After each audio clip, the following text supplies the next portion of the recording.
கோவிந்தராஜன் இந்த விவகாரங்கள் தொடர்பாக நிறைய விமர்ச கருத்துக்கள் இருக்கு. இதன் பின்னணியில் நிறைய விஷயங்கள் இருக்கு. எல்லா புள்ளிகளும் இணைத்து பார்க்க வேண்டும் என்ற ஒரு வாதம் இல்ல அது ஒரு நிகழ்வு தான், அந்த அளவுக்கு பார்க்கலாம். புசி ஆனந்துக்கும் செங்கோட்டையனுக்கும் எந்த சிக்கலுமே இல்லை, ரொம்ப இயல்பான நடவடிக்கை தான் அப்படின்ற ஒரு வாதம் பகிர்ந்து கொண்டதை பார்த்தீங்க. எப்படி பார்க்கலாம் கோவிந்தராஜன்? அதாவது இப்போ நடக்கிறது பாண்டிச்சேரி, ஈரோடு, இன்னும் கொஞ்ச நாள்ல கன்னியாகுமரி கூட வரத்துக்கு வாய்ப்பு இருக்கு தானே? ஆமா, கன்னியாகுமரியில ஒருத்தர் வந்து சேர்ந்திருக்காருல்ல, இன்னொருத்தர் இப்போ வந்து சேர்ந்திருக்காருல்ல, மிகப்பெரிய ஒரு கட்சியிலேருந்து கன்னியாகுமரி மாவட்டத்தை சேர்ந்தவர் சேர்ந்திருக்காரு. அதனால கன்னியாகுமரியும் வரலாம் இன்னும் கொஞ்ச நாள்ல. அங்கேயும் அடுத்து அவர் வந்து எதனா போட்டு கன்னியாகுமரியும் வரத்துக்கு வாய்ப்புகள் இருக்கு. இதை பார்க்கறதா இருந்துன்னா எப்படி நான் பார்க்கறேன்னாக்க, இது வந்து விஜய் அவர்களுக்கு ஃபோக்கஸ் இல்லைன்ற மாதிரி தான் தெரியுது. ஆமா, தமிழக வெற்றி கழகம்னு போட்டு ஏன் பாண்டிச்சேரிக்கு போறாரு? அப்ப பாண்டிச்சேரி வெற்றி கழகம்னு போட்டுக்கலாமே. ஏன் தமிழகத்துக்கு தான் முக்கியமா இங்கதான் அவங்களுடைய இது பாக்குறாங்க, ஏன் பாண்டிச்சேரி வெற்றி கழகம் போட்டு அங்க பாத்துருக்கலாமே? திமுக அங்க இருக்குது, காங்கிரஸ், திராவிடம் வேற, இது வேறங்க. அவங்க சொல்லிருக்க திராவிட முன்னேற்ற, திராவிடன்றது எல்லா சவுத் இருக்கக்கூடிய எல்லாமே தான் திராவிட நாடு. அதனால அவருக்கு அந்த ஒரு போக்கஸ் இல்லைன்ற மாதிரி தான். ஏன்னா ஆத்துல ஒரு கால் சேத்துல ஒரு கால் வச்சிருக்கிற மாதிரி தான் இது வந்து நான் பார்த்துட்டு இருக்கிறேன். எதனா ஒரு இடத்துலயாவது ஃபோக்கஸ் பண்ணி பக்கா மாஸ் கட்சி சார். நீங்க வந்து தமிழ்நாடு மட்டும் சுதுக்குறீங்க, நீங்க அது மாஸ் கட்சி. பிளாஸ்ட் மாஸ்டர் இல்ல, பிளாஸ்ட் இல்ல. அந்த மாநிலம், அந்த மாநிலத்தை ஒரு எஸ்டாப்ளிஷ்மென்ட் பண்றதுக்கான முழு உரிமை இருக்குது தானே? கரெக்ட்ங்க. இதுல உற்று நோக்க தமிழக வெற்றி கழகம் என்பதால் பாண்டிச்சேரி என்ன பண்ணீங்க நம்ம கேட்பது சரியா இருக்குமா? ஏங்க முதல்ல தமிழ்நாட்டுக்கு இது பாருங்க, அதுக்கப்புறம் அங்க போட்டோம். அது இது எப்படி பாக்குறேன், நான் எப்படி பாக்குறேன்னா, இதை வந்து அங்க வந்து இப்ப ஒருத்தருடைய மச்சான் இருக்கிறாரு, யாரும் இதை பார்க்கவே இல்லை. திரு ஆதவர்னா அவர்களின் மைத்துனர் இருக்கிறார், மார்டின் அவர்களுடைய பையன் இருக்கிறார். அவர் இப்பொழுது ஒரு அரசியல் கட்சி ஆரம்பிச்சிருக்கிறார், ஆரம்பிச்சா பேர்லாம் போட்டாரு. ஆமா, அது இது பண்ணிருக்காரு சார்லஸ் மார்டின். ஆமா, அவர் ஜனநாயக கட்சி, லட்சிய ஜனநாயக கட்சி அந்த இது ஆரம்பிச்சிருக்கிறாரு. சோ இப்ப பாத்தீங்கன்னாக்க அவருக்கு ஆதவர்ஜுனனுக்கும் ஆல்ரெடி ஒரு அண்டர் கரண்ட், ஒரு இந்த கோல்டு வார் ஆல்ரெடி இதாகி போச்சு. ஸோ இதை வந்து சரி கட்டுறதுக்கு ஒரு மூவ் எடுத்திருக்கிற மாதிரி தான் நான் பார்க்குறேன். ரெண்டாவது இன்னொன்று நான் இங்கே வைக்கக்கூடிய கேள்வி, எல்லாமே அரசியல் தான், என்ன தவறு இருக்கிறதா உணர்றீங்க? இது எல்லாமே அரசியலாக தான் பார்க்கணும். சரி, அரசியல் வந்தாச்சுன்னா எல்லாமே பார்க்கணும். அது வந்து அரசியல்ல வந்து நிரந்தர எதிரி, நோ ரிலேஷன் டு மாரல்ஸ். ஆமா, அதாவது இப்போ எப்படி பார்க்கணும், ஒரு உரையில ஒரு கத்தி தான் இருக்கணும், ஒரு வரையில ரெண்டு கத்தி இருக்க முடியாது. இதுதான் அரசியல் இது பண்ணுது. இப்ப பாத்தீங்கன்னாக்க நிறைய பேர் வந்து இதுல வந்து இப்ப பாத்தீங்கன்னாக்க யார் வந்து விஜய் யாருக்கு முக்கியத்துவம் கொடுக்கிறார்? புஷி ஆனந்த் இருக்கா? அப்படி இருக்கா? நிச்சயமாக பொதுவெளியில அதுதான் இல்லன்னு இருவருமே சொன்னாங்களே. அதெல்லாம் ஒண்ணும் இல்ல, திமுக இருக்கிறது அதிமுக இருக்கிறது, இதுல மட்டும் எப்படி பேசுறீங்க? இல்லங்க, நிச்சயமா பொதுவெளியில அப்படிதான் மக்கள் பேசியிருக்கிறாங்க. ஒரே ஒரு இது மட்டும், இப்ப முக்கியத்துவம் அப்படின்னு வந்தாலும் இன்னைக்கு தேதியில ஆஸ் ஆன் டேட்ல அவங்களுடைய கட்சியினுடைய இது பிரகாரம் பொதுச் செயலாளர் புஷி ஆனந்த் தான் விஜய்க்கு அடுத்த இடத்துல அவர் இருக்காரு. அதுல எந்த மாற்று கருத்து இல்லை. அதனாலதான் செங்கோட்டையன் போட்ட ட்வீட்ல கூட அவர் போட்டோவை போடுறாரு, ஜெயலலிதாவுக்கு சமன்பட்டு அவருடைய புஷி ஆனந்த போட்டோவை போறாரு. அதை கூட நான் என்ன சொல்றேன்னா, அந்த ஜெயலலிதா அம்மையாருடைய அண்ணா எம்ஜிஆருடைய போட்டோ அவர் யூஸ் பண்ணக்கூடாதுன்னு நான் சொல்றேன். இல்ல, இதுல நான் முரண்படுறேன். இதுல நான் இவருடைய நந்தகுமார் கருத்திலிருந்து நான் முற்றிலும் முரண்படுறேன். இதுல என்னன்னா, ஒரு அரசியல் இது பண்றப்ப எல்லாமே அரசியலா தான் நம்ம இதுல வந்து பார்த்துட்டு இருக்கணும். இப்போ செங்கோட்டையன் வந்து அவர் இப்ப வந்திருக்கார், அவர் தன்னுடைய பலத்தை நிரூபிக்க வேண்டும், அந்த கட்டாயத்தில் இருக்கிறார். முதல் பிரஸ் மீட்லயே இது வெட்ட வெளிச்சமா தெரிஞ்சிச்சு. இல்ல சார், நீங்க கோவிந்தராஜ் நீங்க ஒரு கருத்து சொன்னீங்க. அதாவது முதலில் தமிழகம் 26 சட்டமன்ற தேர்தல் இருக்குது, அதுக்கப்புறமா கூட நீங்க புதுச்சேரி வந்து கண்டிப்பா. இப்ப எதுக்கு புதுச்சேரிங்க? அந்த பின்னணியில் தான் அந்த பொதுச் செயலாளரோட இடம், அவருடைய தொகுதி, அவருடைய சொந்த ஊர் என்பதால் தான் இந்த விஷயம். கண்டிப்பா அப்படிதான் நான் பாக்குறது அப்படிதான். ரெண்டாவது இப்ப இன்னொன்னு புதுச்சேரின்னு சொல்றதுனால இப்ப ஒரு சந்தேகம் எழுகிறது, புஷி ஆனந்துக்கு அவருடைய வாக்கு வந்து பாண்டிச்சேரியில் இருக்கா தமிழகத்தில் இருக்கா தெரியல.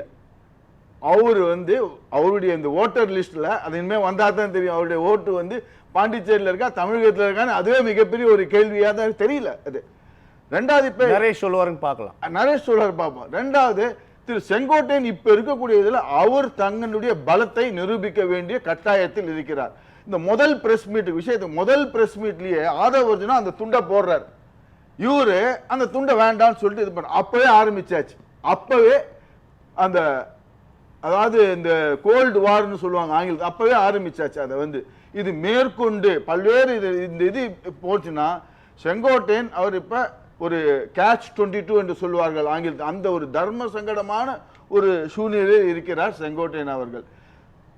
அதே போல இப்ப பர்மிஷன் விஷயத்திலையும் அவருக்கு ஒரு இது கொடுப்பாங்களான்றது மிகப்பெரிய ஒரு சந்தேகம் தான். ஏன்னா ஈரோட்ல கேட்டிருக்கிறாங்க இன்னைக்கு அந்த அனுமதி தரதே சந்தேகம். அப்படிதான் வரக்கூடிய தகவல்கள். இதை வந்து இழுக்கடிப்பாங்க, தருவாங்க, இது இழுக்கடிச்சிட்டு அந்த டேட் காஞ்சிபுரம் நடைபெற்றது.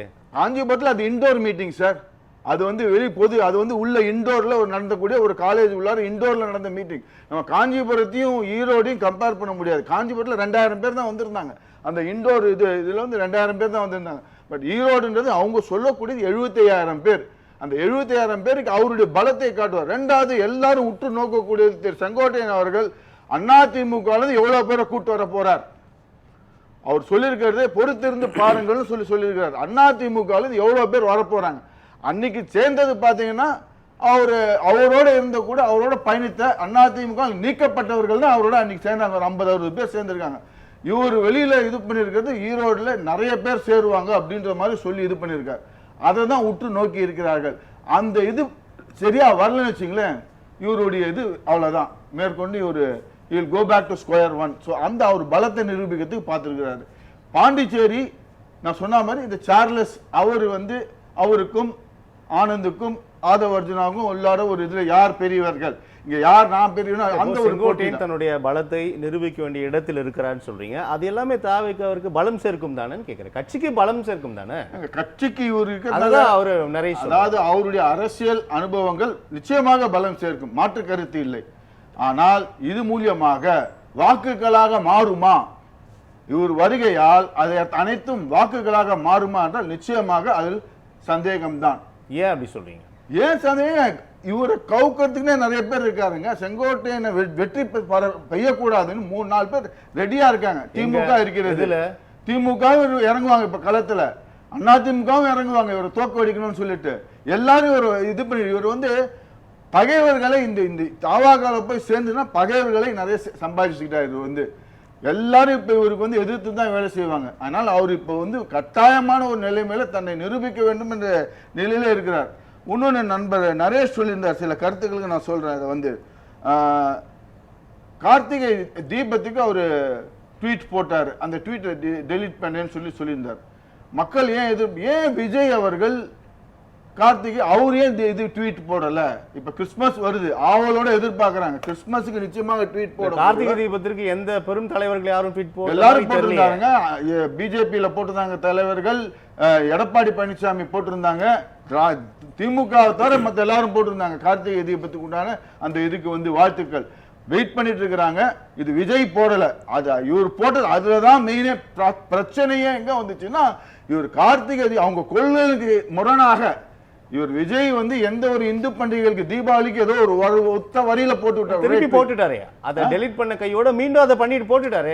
அதுதான் அனுமதி இருக்கிறது, புரிதல் இருக்குது. அதுதான் அது பேச்சுவார்த்தையெல்லாம் நடந்து அதுக்கப்புறம் தான் போட்டுக்கிறாங்க. அந்த ட்வீட் டெலீட்ல வந்து தாவாக நிறைய அனுபவசாலிகள், ஆதவர்ஜுனாவே ட்வீட் போட்டாரு. இந்த கரூர் சம்பவத்துல போட்ட 1 மணி நேரத்தில் ட்வீட்டை டெலீட் பண்ணாரு. அது குறித்து கேஸ் எல்லாம் போட்டு இப்ப நிலுவையில் இருந்துட்டு இருக்கு. ஸோ ட்வீட் போட்டு டெலீட் பண்றது அரசியல் கட்சிக்கு அது வந்து புதுசு கிடையாது. ஆனா அதுல உள்ள இருக்கக்கூடிய அரசியல் என்ன என்பதை புரிந்து கொள்ள வேண்டும். அந்த கார்த்திகை தீபத்திற்கு எப்படி வாழ்த்து தெரிவிக்கலாம், அது இந்த தாவாக்காவின் கொள்கைக்கு முரண்பாடாக இருக்கிறது. ஏன்னா விஜய் அவர்களே தீபாவளி வாழ்த்து போடுறதே வந்து அவர் ஒரு வரியில ட்வீட்ல தீபாவளி வாழ்த்துக்கள் தான் போடுறாரு.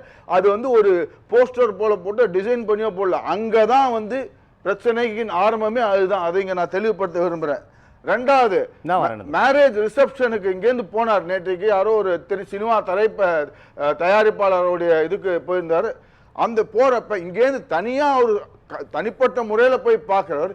ஏன் இவருக்கோசம் மடிந்தவர்கள், இவர் கட்சிக்கோசம் உயிரிழந்தவர்கள், அவர்களிடத்துக்கு ஏன் இங்கிருந்து போக ஒரு தயங்கினார்? அதுக்கு நிறைய காரண காரியங்கள் நிறைய அதெல்லாம் இல்ல, இவர் போயிருக்கணும் சார்.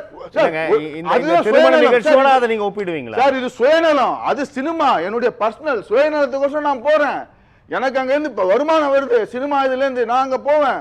இது அரசியல்ன்றது அது வந்து ஒரு செகண்ட் இதுதான், செகண்ட் ப்ரையாரிட்டி தான். அவரை பொறுத்த வரைக்கும் சினிமா தான் முதல் ப்ரையாரிட்டி. விஜயை பொறுத்த வரைக்கும் அரசியல் வந்து செகண்ட். இது போயிருக்கணும் இல்லைங்க. அவர் ஏன் இப்போ வீட்டுக்கு வந்து பார்க்க வச்சார்? இவங்களும் அந்த தயாரிப்பாளர் இது கல்யாணம் முடிஞ்ச உடனே வீட்டுக்கு வாங்க, வீட்டுக்கு வந்து பார்க்குறேன்னு சொல்ல வேண்டியதானே விஜய் அவர்கள். ஏன் அப்படி செய்யல? அவருக்கு சினிமா முதல் ப்ரையாரிட்டி, அரசியல் ரெண்டாவது ப்ரையாரிட்டி. இதுலேருந்து தெள்ள தெளிவாக நமக்கு இது வெட்ட வெளிச்சம் ஆகிறது. முன்னொன்று சொன்னார் அவர் பூத் லெவல், அதாவது அரசியலை பொறுத்த வரைக்கும் ஏபிசி இன் பாலிடிக்ஸ் என்று கூறுவார்கள். A agenda, B booth level management, C campaign. இதுதான் இந்த ஏபிசி பாலிடிக்ஸ்ல. அந்த அஜெண்டா இவங்களுக்கு பொறுத்த வரைக்கும் இவங்களுடைய கொள்கை, திமுக கொள்கை, இவங்களுடைய கொள்கை ஒரே கொள்கை தான். அப்ப என்னத்துக்கு கட்சி ஆரம்பிப்பானே?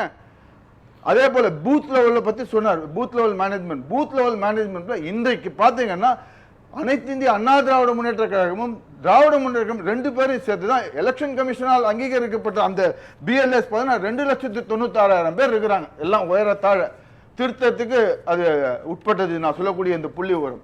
ஆனா தாவாக்காவில இருந்து இது வரைக்கும் எவ்வளவு பூத் கமிட்டி மெம்பர்ஸ் அபிஷியலா இருக்காங்க? இவர் சொல்றாரு பூத் கமிட்டி இருக்காங்க, ஆப் எல்லாம் போட்டிருக்கோம் இருக்கோங்க. வர்ச்சுவல் வாரியர்ஸோட ஃபீல்ட் லெவல் ரியல் வாரியர்ஸ் தான் ரொம்ப முக்கியம். கிரவுண்ட் லெவல் வாரியர்ஸ் தான் முக்கியம். வர்ச்சுவல் வாரியர்ஸோட அதுதான் ரொம்ப ரொம்ப முக்கியம். அதுவே இன்னைக்கு பாத்தீங்கன்னா நான் இருக்கக்கூடிய பகுதியெல்லாம் தேவைக்காக ஒண்ணுமே தெரியல. அந்த எஸ்ஐஆர்ல என்னென்ன இருக்கும், எப்படி ஃபீல் பண்ணணும், என்ன எதுவும் ஒரு இதுவுமே தெரியல. ஆப் வச்சுன்னு சும்மா பார்த்துட்டு தான் இருக்காங்க, எதுவுமே தெரியல. அவர் முற்றிலும் இது ஒவ்வொரு இடத்துல மேபி அவர் இருக்கிற இடத்துல ரீல்ஸ் பார்த்தாங்களா இல்ல ஆப்ல இது பார்த்தாங்களா? ஆப் வச்சு ரீல்ஸ் பார்த்துக்கலாம். நம்ம பேசலாம் கோவிந்தராஜன், நம்ம பேசலாம். ஒரே ஒரு சின்ன இது மட்டும் சுருக்கமானது குமார். இந்த பண்டிகையை சொல்லும்போது நான் ஆரம்பத்திலே சொன்னேன், இந்த பண்டிகை கால நீங்கள் வாழ்த்துக்கள் சொல்கிறதுல அரசியல் இல்லைன்னு. ஆனால் ஒரு பண்டிகைக்கு இப்போ திமுக மாதிரி இப்போ கிறிஸ்மஸ்க்கு வாழ்த்து சொல்லுவாங்க, ரம்ஜானுக்கு வாழ்த்து சொல்லுவாங்க, ஆனால் தீபாவளிக்கு வாழ்த்து சொல்ல மாட்டாங்க. அந்த மாதிரி இருந்துச்சுன்னா அது பெரிய அரசியல், அது தவறான அரசியல். அப்போ யாரா இருந்தாலும் விஜய்க்கும் அந்த மாதிரி ஒரு தவறலான அரசியலுக்கு போகாம நீங்க வாழ்த்து சொல்ற மாதிரி இருந்தா அத்தனை செக்மெண்ட் ஆஃப் பீப்புளுக்கும் வாழ்த்து சொல்லுங்க, இல்லைன்னா யாருக்குமே வாழ்த்து சொல்லாம இருங்க. அப்ப சில பேர்த்துக்கு வாழ்த்து சொல்லிட்டு சில பேர்த்துக்கு வாழ்த்து சொல்லலனா திமுகக்கு என்ன கெட்ட பேர் இருக்கோ அதே கெட்ட பேரு தாவேக்காவுக்கு வந்து கண்ணு கருத்துமா அவங்க இருக்கணும். நம்ம பேசுவோம்.